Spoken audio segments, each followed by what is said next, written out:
Hello students, आज हम पढ़ेंगे रेप्लिकेशन के बारे में। तो रेप्लिकेशन क्या होता है? हमारे पास अलग अलग तरह के सेल्स होते हैं, अलग अलग तरह के प्रोकैरियोटिक एंड यूकैरियोटिक सेल्स होते हैं।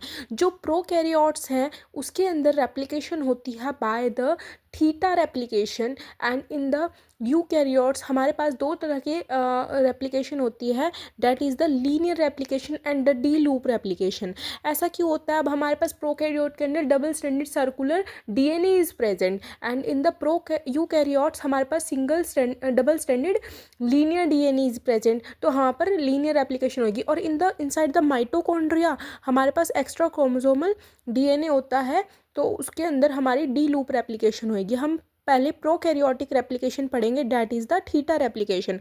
अब हमें पता है कि हमारा डीएनए होता है, उसका कैसा नेचर होता है? सेमी कंजर्वेटिव नेचर प्रेजेंट होता है डीएनए का सेमी कंजर्वेटिव नेचर कैसे होता है? मतलब हम क्या कह सकते हैं कि हमारे पास कोई भी डीएनए की स्ट्रैंड है, उस डीएनए की स्ट्रैंड को एक टेम्पलेट स्ट्रैंड होती है और एक जो होती है न्यू स्ट्रैंड फॉर्मेशन होती है। अब जो हमारे पास डीएनए है उसका सेमी कंजर्वेटिव नेचर है, मतलब कि वो जिस मीडियम में ग्रो होगा उसका जो स्ट्रैंड है वो उसी मीडियम में कन्वर्ट हो जाएगा। हम मिसेल्सन एंड स्टॉल के एक्सपेरिमेंट से हम इसको देखते हैं कि जैसे ही हम उसको ई कोलाई के जो डीएनए है उसको ग्रो करते हैं हम एक कल्चर मीडियम में, जिसका जो आइसोटोप है N15 कल्चर मीडियम लेकर हम उसको अगर ग्रो करते हैं तो उसका जो डीएनए का स्ट्रैंड है वो N15 में कन्वर्ट हो जाता है N14 के अलावा। तो अब हमारे पास क्या होता है? हमारे पास थीटा रेप्लिकेशन आती है। अब हम थीटा रेप्लिकेशन में हम क्या करते हैं कि अब हमारे पास जो डीएनए होता है प्रोकैरियोट में, वो सबसे पहला पॉइंट हम ये ऐड कर सकते हैं कि double standard circular DNA is present.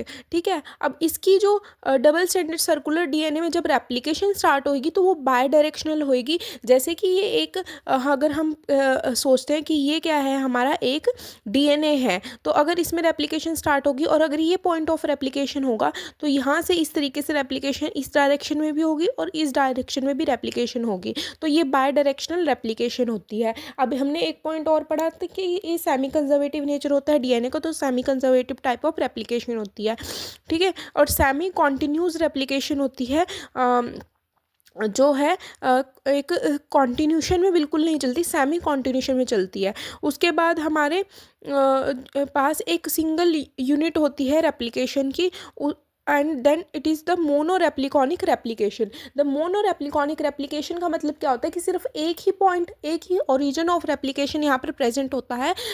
In the case of the eukaryote poly repliconic replication होती है, because there are the multiple और ORI ओरिजिन ऑफ रेप्लिकेशन। तो यहाँ पर सिर्फ एक ORI है, तो ये हमारा क्या होएगा?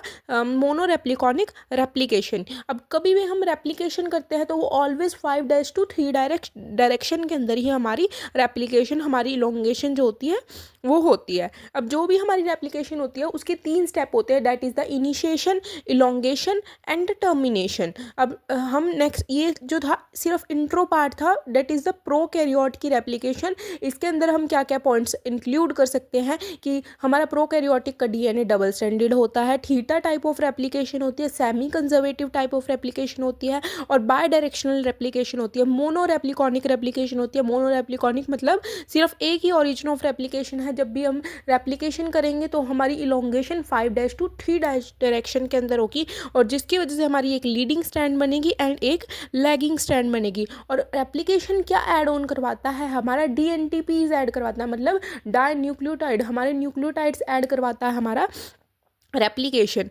एंड हमारे पास ये जो होगी हमारी रेप्लिकेशन के 3 स्टेप होते हैं, initiation, elongation and termination. Next video में हम पढ़ेंगे about the initiation in the prokaryotes. Thank you.